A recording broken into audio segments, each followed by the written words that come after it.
ओम श्री गणेशाय नमः। ओम श्री जानकी वल्लभो विजयते। बालकांड को आगे बढ़ाते हुए निज लोक कहीं बेरंचिगे देवन यहीं सिखाए बानर तनु धरि धरि मही हरिपद से वहु जाई सियापति राम जय जय राम। मेरे प्रभु राम जय जय राम।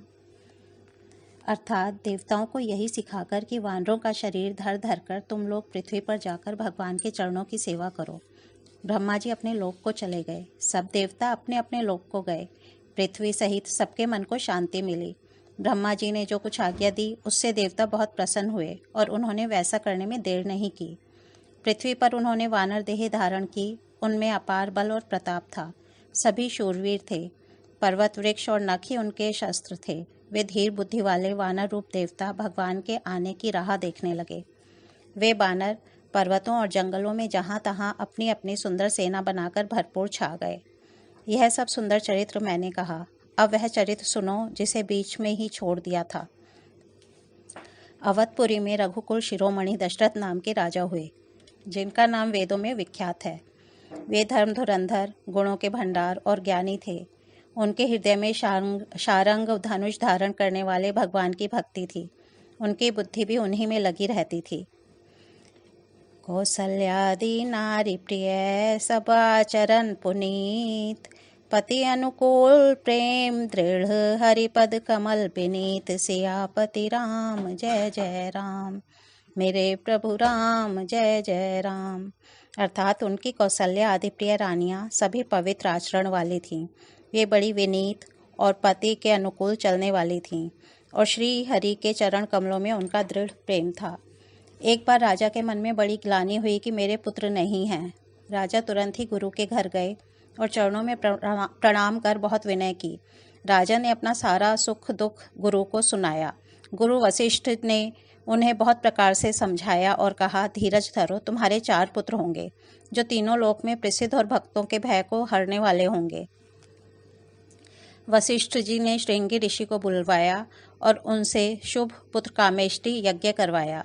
मुनि के भक्ति सहित आहुतियां देने पर अग्निदेव हाथ में चरु हविष्यान्य खीर लिए प्रकट हुए और दशरथ से बोले, वशिष्ठ ने हृदय में जो कुछ विचारा था तुम्हारा वह सब काम सिद्ध हो गया।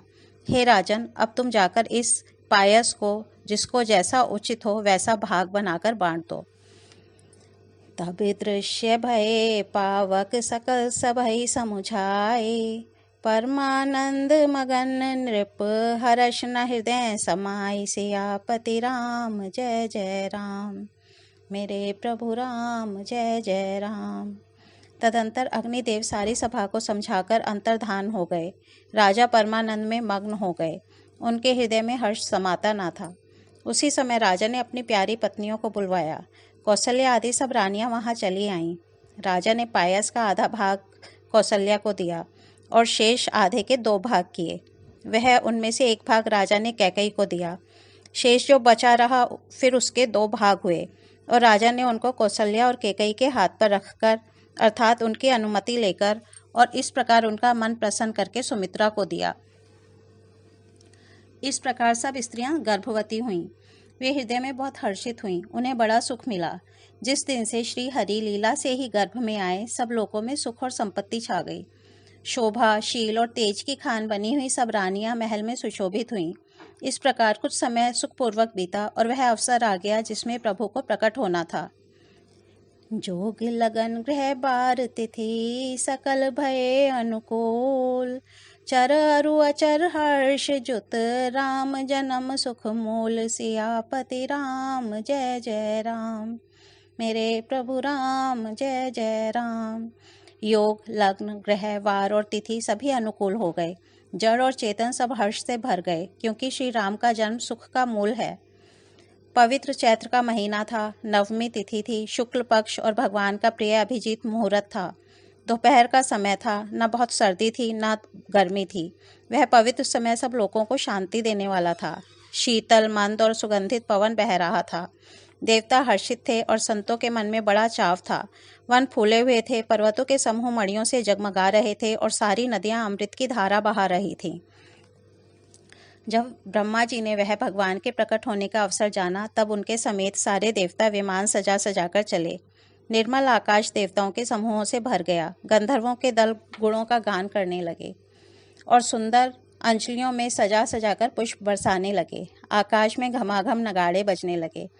नाग, मुनि और देवता स्तुति करने लगे और बहुत प्रकार से अपनी अपनी सेवा भेंट करने लगे। सुर समूह विनीति कर पहुँचे निज निज धाम। जग निवास प्रभु प्रगटे अखिल लोक विश्राम। सियापति राम जय जय राम, मेरे प्रभु राम जय जय राम। देवताओं के समूह विनती करके अपने अपने लोक में जा पहुँचे। समस्त लोकों को शांति देने वाले जगदाधार प्रभु प्रकट हुए। भय प्रकट कृपाला दीन दयाला कौसल्या हितकारी। हर्षित महतारी मुनि मनहारी अद्भुत रूप विचारी। लोचन अभिरामा तनु घन श्यामा निज आयुध भुजचारी। भूषण बनमाला नयन विशाला शोभा सिंधु खरारी। कह दुई कर जोरी अस्तुति तोरी केहि विधि करऊँ अनंता। माया गुण ज्ञानातीत अमाना वेद पुराण भनंता। करुणा सुख सागर सब गुण आगर जेहि गावहीं श्रुति संता। सो मम हित लागी जन अनुरागी भयउ प्रगट श्रीकंता। ब्रह्मांड निकाया निर्मित माया रोम रोम प्रतिवेद कही। मम उर सोबासी यह उपहासी सुनत धीर मति थिर न रही। उपजा जब ज्ञाना प्रभु मुस्काना चरित बहु विधि कीन चही। कही कथा सुहाई मातु बुझाई जेहि प्रकार सुत प्रेम लही। माता पुनि बोली सोमति डोली तजहु तात यह रूपा। की जय शिशुलीला अति प्रियशीला यह सुख परम अनूपा। सुनि बचन सुजाना रोदन ठाना होई बालक सुरभूपा। यह चरित जे गावहीं हरिपद पावहीं ते न परहीं भवकूपा। अर्थात दीनों पर दया करने वाले कौशल्या जी के हितकारी कृपालु प्रभु प्रकट हुए। मुनियों के मन को हरने वाले उनके अद्भुत रूप का विचार करके माता हर्ष से भर गईं। नेत्रों को आनंद देने वाला मेघ के समान श्याम शरीर था। चारों भुजाओं में अपने खास आयुध धारण किए हुए थे। दिव्य आभूषण और वनमाला पहने थे। बड़े बड़े नेत्र थे। इस प्रकार शोभा के समुद्र तथा खर राक्षस को मारने वाले भगवान प्रकट हुए। दोनों हाथ जोड़कर माता कहने लगी, हे अनंत, मैं किस प्रकार तुम्हारी स्तुति करूं। वेद और पुराण तुमको माया गुण और ज्ञान से परे और परिमाण रहित बतलाते हैं। श्रुतियाँ और संतजन दया और सुख का समुद्र, सब गुणों का धाम कहकर जिनका गान करते हैं, वही भक्तों पर प्रेम करने वाले लक्ष्मीपति भगवान मेरे कल्याण के लिए प्रकट हुए हैं। वेद कहते हैं कि तुम्हारे प्रत्येक रोम में माया के रचे हुए अनेकों ब्रह्मांडों के समूह भरे हैं। वे तुम मेरे गर्भ में रहे। इस हंसी की बात के सुनने पर विवेकी पुरुषों की बुद्धि भी स्थिर नहीं रहती। जब माता को ज्ञान उत्पन्न हुआ तब प्रभु मुस्कुराए। वे बहुत प्रकार के चरित्र करना चाहते हैं। अतः उन्होंने पूर्व जन्म की सुंदर कथा कहकर माता को समझाया, जिससे उनके पुत्र का वात्सल्य प्रेम प्राप्त हो, भगवान के प्रति पुत्र भाव हो जाए। माता की वह बुद्धि बदल गई। तब वह फिर बोली, हे तात, यह रूप छोड़कर अत्यंत प्रिय बाल लीला करो। मेरे लिए यह सुख परम अनुपम होगा। माता का यह वचन सुनकर देवताओं के स्वामी सुजान भगवान ने बालक रूप होकर रोना शुरू कर दिया। तुलसीदास जी कहते हैं, जो इस चरित्र का गान करते हैं वे श्री हरि का पद पाते हैं और फिर संसार रूपी कूप में नहीं गिरते। राम जी के जन्मदिन की बहुत बहुत बधाई हो सबको। ओ मंगल भवन अमंगल हारी, द्रबहु सुदशरथ अजिर बिहारी।